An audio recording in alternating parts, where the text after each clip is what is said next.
on to the show now. Let's focus on some of the earnings. And Bank of India came out with its earnings this time around, wherein you will see the profit almost getting doubled on a YY basis, but the profit was actually up on the back of a non-interest income.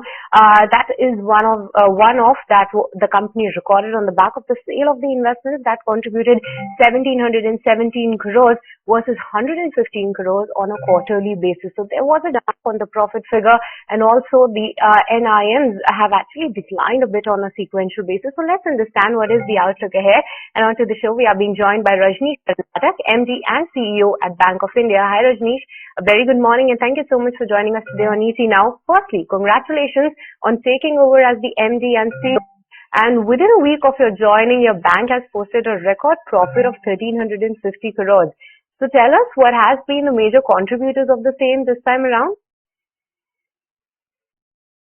So we had an operating profit of 13,300 plus crores on March 23, which was as against 9,900 crores on March 22. That was a healthy, robust growth which we had in our operating profit. As far as our net profits are concerned, we had a net profit of 4,023 crores to be exact, which is for the first time in the history of the Bank of India. The annualized profit has touched 4,023 crores as against a backdrop of 3,405 crores as on March 22. So there has been a healthy growth as far as the net profit is concerned.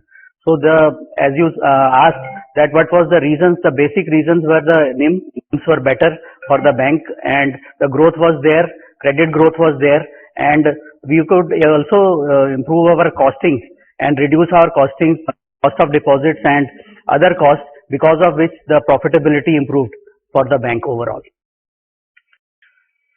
Right, sir. Very good morning, and this is Vinny in the conversation as well. And let's just talk about the strong growth that we've seen in your advances, 13% growth around during this quarter.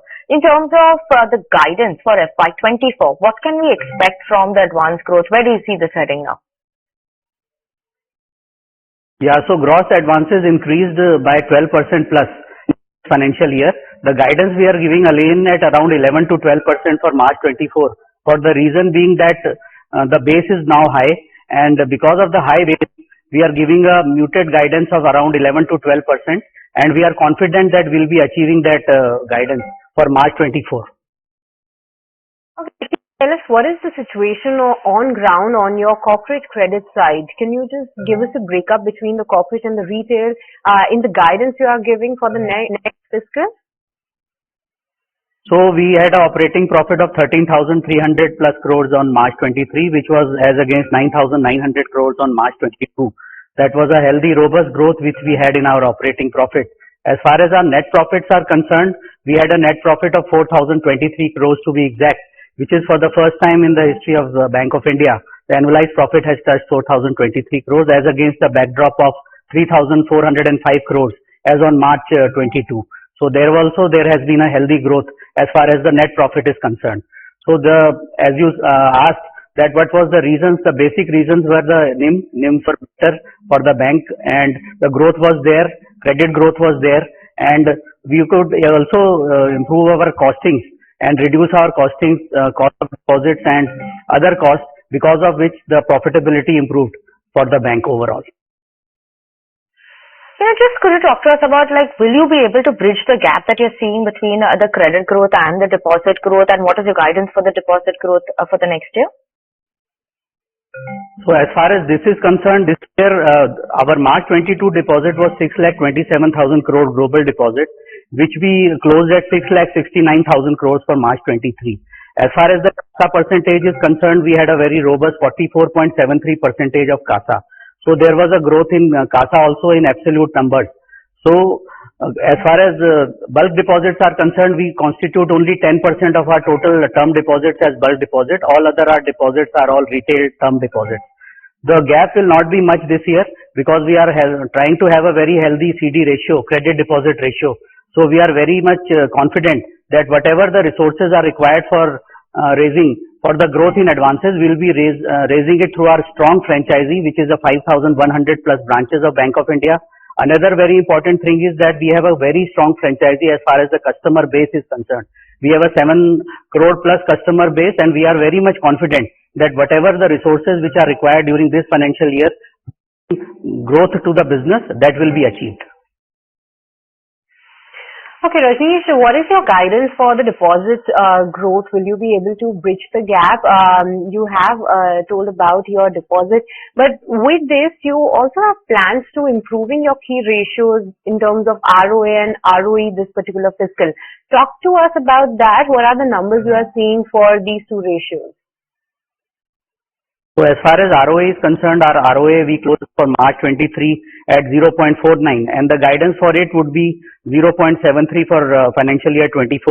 As far as the return on equity is concerned, 10.31 was there as on March 23 and we are giving a guidance of 13.30 for March 24, which is again on a higher side, on a healthy side. And lastly, what's the outlook in terms of the asset quality for the company then? Yeah, as far as the gross NPA percentage is concerned, we closed at 7.31, which is much lower than what the figure was in March 22. And for the guidance purpose, it is 6.5% for March 24 we are giving for the gross NPA. As far as the net NPA is concerned, we closed at a healthy figure of 1.66 for March 23, which was again quite low compared to March 22. For the guidance sake for March 24, we are giving a number of 1.30%. As far as the overall guidance is concerned on the asset quality, we are very comfortable and we are very confident in Bank of India that we will be able to address the asset quality issue and it would be go down further. Was a double effect that one, the recovery is happening very robustly in the system, cash recovery is there and some of the accounts which were there earlier, NPA, the recovery has started and some OTS proposals also we are seeing here in the pipeline. So that is one which is there. Another part is that the advances will also grow. That will also have a numerator and denominator effect as far as the gross and net NPA advances are concerned. So we see a very healthy figure as far as the asset quality is concerned and should not be an issue. Okay, but with this, we'll let you go on that, Rajneesh. Thank you so much for joining us today on Now and helping with the outlook for the bank. So that was the management of Bank of India, although you are seeing a cut on the stock price on the back of the NIMs getting moderated on a sequential basis as well as a one-off into the results. But other than that, a strong commentary in terms of the growth, in terms of the ROA, ROE and the credit deposit ratio gap to be bridged in FY24 is what the management is highlighting. But let's move on and onto the show. It's time to kickstart taking all your stock